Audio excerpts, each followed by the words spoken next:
I've been creating content for well over 10 years, and these are the 5 lessons that I wish I learned earlier on in the game. So for those who don't know me, my name is Alleyne. I've created multiple YouTube channels like my gaming channel, which has well over 30,000 subscribers. And there's so many things that I learned from building a channel to that state to even transitioning away from that channel. If I knew what I knew now, it would have saved me a lot of times of hitting my head against the wall and feeling stuck. Let's start with lesson number 1, start before you figure it out. In many ways, life taught us that you should figure it out first and then start something. And especially with a YouTube channel, you would like to have all the answers and watch all the videos on how to grow a platform or a business. But the truth is, you do have to start before you do know a lot of things. So knowledge comes from not only like intellectual, but also experience. Like you can know all the facts and all the algorithm, but if you don't have any experience, you are someone that is information rich, but implementation poor. And this is something that I struggle with in a day-to-day. The gap between where you are now and where you want to be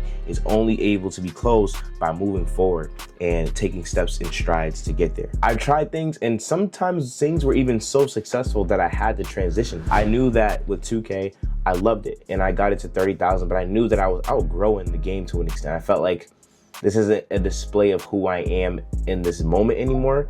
And I had to come with the realization that as great as this is going, I have to pivot. Maybe I'll pick it up another time, but I have to pivot. And I would have never figured out that A, this would work and get me to the place where I am to make money online, but also that I needed to find what I'm doing now if I never took strides to get there. Every experience, whether you tried, you failed, you tried and it worked, is all a bunch of dots connecting to where you're actually going in life, and that is just you as an individual, the best version of you. That only comes from the journey, and all the people are married to the destination. But if you focus on the journey of content creation, but also the becoming of who you are online and on camera, it's such a beautiful journey because it all connects. You look back and be like, wow, like this all brought me here to this exact point. The second lesson that I learned is strategy is more important than just working hard. And this is not me saying that working hard is not important. You definitely want to make sure that you are working hard and working diligent. And I think strategy is the definition of working diligent and smart on top of working hard, because society tells you that working hard means that you got to go every day in every moment and give your everything 24/7. But that's just a fast track to burnout. There's something more powerful than just hustle alone, and that's strategy. That's the ability to cater that hustle, that grit that you have, and pivot it into doing it smarter so that you're able to do it over a long period of time rather than a 5-day burnout. There's a quote that Abraham Lincoln said, and it reads, "Give me 6 hours to chop down a tree, and I'll spend the first 4 sharpening the axe." And when you think about that, if the goal is to cut the tree, you probably would want to have the most efficient process so that you're not swinging the axe for 6 hours. You can sharpen the axe for 4, cut it for 2. It just saves so much time, so much stress, so much effort, so that you're able to do it for multiple trees instead of putting all your effort on this one tree and then burning out instead of being able to carry it through. And in the same way with content creation, if you're able to have times where you can batch, if you're able to have times you can come up with ideas, you can have enough bandwidth to actually come off the screen and enjoy your life, I think that matters to a same amount of degree too. And I'm not saying enjoy your life like partying and distractions. What I mean is we all have values. Like I value my family. I value my wife to be, and I definitely don't want this to consume me so much that I have no effort and nothing to give to these people in these buckets of life. Working smarter is going to allow you to carry out your work through a longer period of time than just hustle alone. Hustle alone will burn you out. It'll leave you having to take breaks. And that's a big reason why people can't stay consistent. They burn themselves out. They maybe show up for a week excellently and then they can't anymore because they have no more bandwidth. But 2 things. 1, things only take as long as you set them out to be. And 2, things don't actually take as long as we think. Meaning, yeah, you could quit your 9 to 5 and do content creation full time and have your whole day to create content, but it doesn't take that long. Like right now, this is taking me about 25 minutes to make this video. I could have did this after a 9 to 5. Then that's not to say time doesn't have value. Time is very, very important, but sometimes things don't take as long as we feel like it's gonna take, because we gotta be like, oh, I gotta record and I gotta edit, all that stuff. What if you spaced it out? What if you took 30 minutes to brainstorm some video ideas for the week on Monday, a couple hours to record those videos on Tuesday, Wednesday, Thursday you edit 1 or 2 videos, and then Friday you schedule them out, and now you can stay consistent once a week to post, right? You have 2 weeks of content works done in a matter of like 4 or 5 days because you spaced it out. Imagine if you tried to do a whole entire creation process in one day. This is what I was doing, and I was burnt out. Now, if it was like a challenge I was doing for myself, that's one thing, but I thought that if I don't do this, I'm doing horrible. I'm not being successful. And that's where it gets you. That's where it burns out, because you have this definition of success that I have to show up 24/7 perfectly 7 days a week. So work hard, but work in systems so that you can succeed. Number 3, motion is better than movement. There are times in this journey where you are going to feel stuck. You think about all the successful people that we know, they've definitely felt stuck before. They definitely felt like they had to pivot before. They definitely felt like, I don't believe in this right now. I don't know what's going, I don't even know if this is gonna work. And the analytics might show, right? But growth can sometimes also be invisible in a sense, because you don't see on the dashboard, you don't see on the analytical graph that this is working, that this is growing. But the real growth is the internal kind of growth that is happening every single time you show up when you don't feel like it. Those moments where you fall and you get back up, those moments where you try and you fail and you fail and fail, but you finally try and it works. Every L or every lesson counts, and they all can really help significantly add to your internal growth. It's important that you're not measuring your growth as a creator by your statistical numbers, but by the numbers that you can't see. The fact that you got 1% better than yesterday. Just like in nature, the roots grow before the tree. So if you can grow within your roots, within yourself, 2 things are bound to happen. The external growth is going to be visible and it's going to start growing. But 2, you're going to be able to handle the external growth, because some people want virality, but they can't even manage what they're doing now. If you can't manage what you're doing now, then you have to check yourself, because can you manage that? Can you even show up for what you're doing now? Question I gotta ask myself every single day. It's very, very true. Lesson number 4, there is no algorithm. You're probably thinking like, what? But there is no algorithm. The key is that you serve your audience and your people specifically. One lesson that I learned the absolute hard way was when my stuff was not going so well, I tried to impersonate like literally 2 of my favorite creators. And I was like, I'm gonna copy what y'all do. I'm gonna watch y'all. I'm gonna do what y'all do.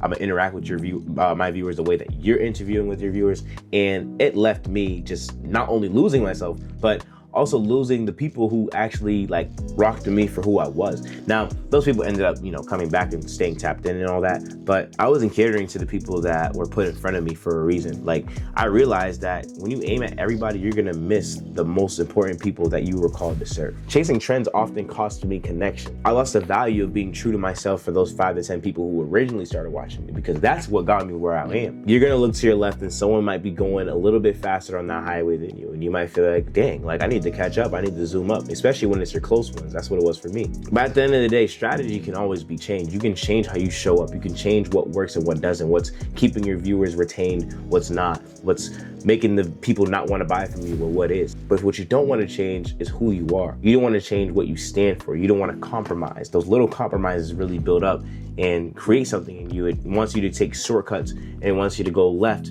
when the other person's also taking the left lane, but you want to stay in your lane, man. Stick to your message, stick to your code. There are people in there that are literally waiting for you to convince them, motivate them, to give them a sense of relief in their day. I just remember, forget this comment. Someone said like, I'm going through the toughest season of my life, but I watch you because you always bring me a sense of joy. A lot of people in the community I was in was normally toxic. So they was trying to be toxic and feed that into the community and troll people and roast people all the time. So I realized like, wow, like I don't fit into this type of narrative that I thought had to be. But people are literally coming to me, watching my videos, even if they didn't want to even tune in, even if they're not really watching for the topic, they watch because I bring them a sense of hope and joy. If there's a trend in something, you want to make sure it's aligned with you. It's good to take advantage of those, but not if it's not in alignment with who you are and what you stand for. My 5th and final lesson is going to be get in the room with like-minded people. The truth is you don't know what you don't know. Every day you stay isolated. Every day you try to do this on your own without any bit of inspiration, without any bit of motivation, without any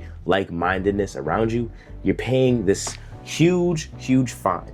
And the fine that you're paying is this thing called ignorance tax. Ignorance tax is the tax bill that you pay every single day that keeps you away what you could know and what you know now. Imagine the future you knew how to make $1 million, right? You knew how to make $1 million and it was just in the back of your head. Even if everything was taken away, you'd be able to do it over and over again because it's easy for you. This is the bill of your ignorance tax. You could be here, but you're right here because you don't know what you don't know. So it's important that you get in a room with others no matter what it costs. Would you pay $7,000 to get this $1 million information? Yeah, I would. I would trade $7,000 for $1 million easily. But oftentimes we think that, oh, this membership is like $20,000. Like I don't got that money. True. But would you pay $20,000 to get $1 million worth of information?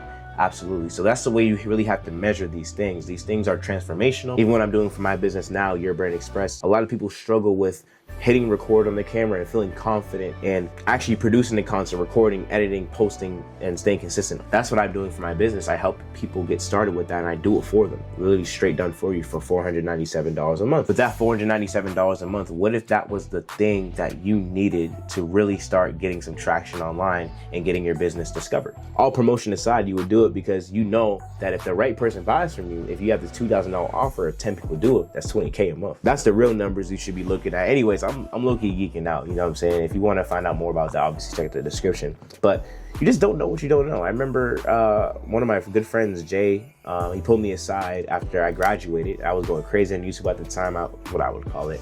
Probably had about 6,000 subscribers after I graduated, and I was just grinding. I'd literally be in school during my Zoom classes, just grinding YouTube, making a thumbnail, editing my video, playing ante up and recording content. Don't try this at home, but I knew that like I have this passion. I'm gonna make this work. We're gonna make this work. And that was the grit that I had. And it got me to 6,000 subs, and I started chilling after I graduated. I started chilling, started hanging out with friends, just taking, a little bit of a backseat. I felt like, hey man, let me just live it up for a little bit. Jay, my good friend, he literally called me at like 3 a.m. I'm like, yo, what's going on? He says, CJ, bro, you've been slacking. You've been slacking, bro. And you have something great, but I'm not seeing the best bro out of you right now. This conversation cut me deep in a good way though. It low-key hurt a little bit to hear that. But from that point on, I just remembered I didn't miss a single day of uploading on YouTube. I tripled my subscriber count in a matter of 2 months. From July to September, going into the next game, I went from 5,000 or 6,000 subscribers into 18,000 subscribers. I kid you not. It took me maybe 7 years to get to where I was before that conversation. I tripled it in a matter of a couple months because I really honed in. And that person was able to see essentially the plank in my eye. I couldn't see what I couldn't see. He saw something from the outside perspective, and that one gear that I switched changed everything. He saw something more in me than I saw in myself, and that's the power of getting in the room with people who think like-minded and can make you better. Get in the room. Your next level is probably waiting there. I can guarantee it. Getting in the room with like-minded people who can see the best in you, can bring the best in you, and also are able to think like you are such an important thing in this life. Not just for business, not just for content creation, but for life. I have this with my faith, I have this with my content, I have this with my business, everything. I need it because they see things that I can't see, and you don't know what you don't know. You gotta be humble enough to admit that. If you're a creator or a business owner who has started but you're feeling stuck, I hope these 5 lessons save you some time and some pain that you don't have to face unless you wanna go through it and just ignore it and pay the ignorance tax, right? Thank you guys so much for watching once again. Hope this was beneficial. Feel free to check out yourbrandexpressmedia.com if you wanted to learn anything about my done-for-you services, as well as website design. Love you guys. Feel free to click one of these videos on your screen if you want to keep watching. And that being said, I'm gonna see you guys in the next video. Peace.